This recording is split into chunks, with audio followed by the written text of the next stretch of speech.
Boa noite, queridos amados irmãos. Aqui estamos reunidos mais uma vez para fazer o estudo do livro dos Espíritos. Que esses companheiros espirituais, que o nosso Mestre Jesus, nossos guias espirituais, continuem envolvendo nossos corações e que nós possamos assimilar tudo aquilo que a espiritualidade maior derrama sobre nós para o nosso entendimento. Mas que seja feita a vontade do Pai, graças a Deus. Hoje nós vamos estudar Primeira Ordem, Espíritos Puros. No item 112, vamos falar dos caracteres gerais desses espíritos. Eles não têm nenhuma influência da matéria, superioridade intelectual e moral absoluta com relação aos espíritos das outras ordens. Nosso comentário: esses são os arcanjos da vida universal, ou seja, co-criadores em plano maior juntamente com Deus. São, na realidade, os manipuladores das energias cósmicas esparsas no espaço, utilizando-as para criar o sistema da imensidão, surgindo então os sóis, estrelas, planetas e satélites no campo imenso da vida plena. Dificilmente reencarnam, e Jesus certamente foi um deles. No item 113, falando da primeira classe, ou classe única, porque os espíritos puros só existe uma classe pela pureza deles, diz assim: os espíritos que acompanham percorrem todos os graus da escala e se despojaram de toda a impureza da matéria, tendo alcançado a soma da perfeição que lhe é suscetível a criatura, não tem mais que sofrer provas nem expiações, não estando mais sujeitos à reencarnação em corpos perecíveis, realizam a vida eterna no seio de Deus. Gozam de inalterável felicidade, porque não se acham submetidos às necessidades nem às vicissitudes da vida material. Essa felicidade, porém, não é ociosidade monótona, a transcorrer em perpétua contemplação. Eles são os mensageiros e os ministros de Deus, cujas ordens executam para a manutenção da harmonia universal. Comandam todos os espíritos que lhes são inferiores. Auxiliam-nos na obra do seu aperfeiçoamento, lhes designam as suas missões, assistir os homens nas aflições, concitá-los ao bem ou à expiação das faltas que os conservem distanciados da suprema felicidade. Constitui para eles ocupação gratíssima. São designados, às vezes, pelos nomes de anjos, arcanjos ou serafins. Pode o homem pôr-se em comunicação com eles, mas extremamente presunçoso seria aquele que pretendesse tê-los constantemente às suas ordens. Nosso comentário: os espíritos constantes dessa primeira classe não podem ser avaliados pela mente humana, muito restrita em matéria de conhecimento, para, pelo menos, sonhar como seria a vida desses arquitetos do universo de Deus. Sabemos apenas que vivem junto ao Criador, assessorando e transmitindo para as classes mais baixas as ordens e as emanações fluídicas do Todo-Poderoso, que é Deus. Agora vamos para as perguntas de Kardec a respeito da progressão dos espíritos. Na pergunta 114, Kardec pergunta aos espíritos: os espíritos são bons ou maus por natureza, ou são eles mesmos que se melhoram?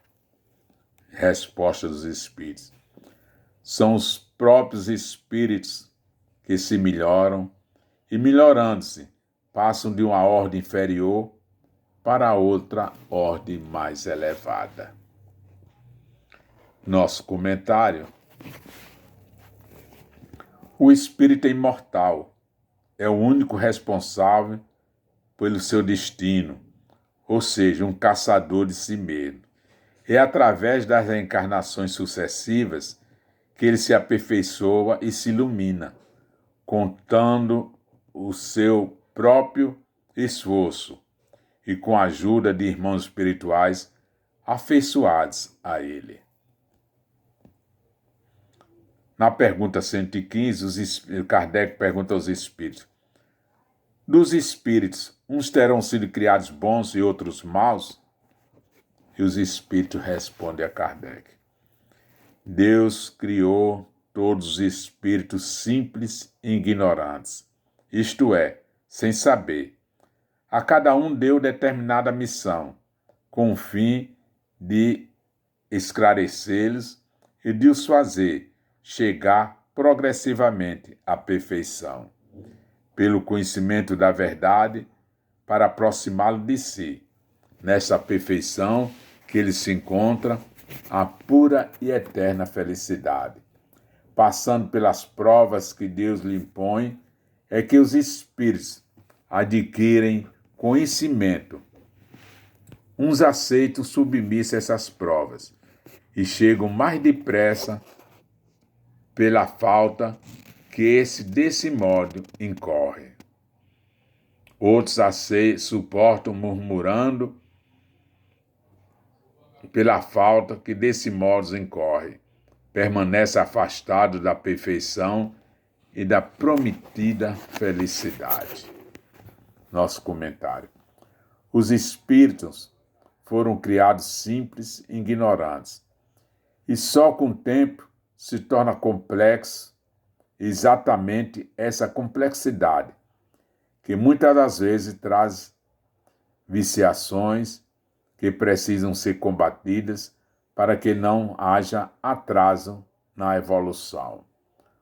O trabalho, a paciência, a resignação, a coragem, a determinação, a bondade, o compartilhamento e a ternura são antídotos contra o ódio, a maldade, o rancor, a raiva, o orgulho e o egoísmo, que são corrosivos, que impedem o espírito de alcançar a iluminação espiritual.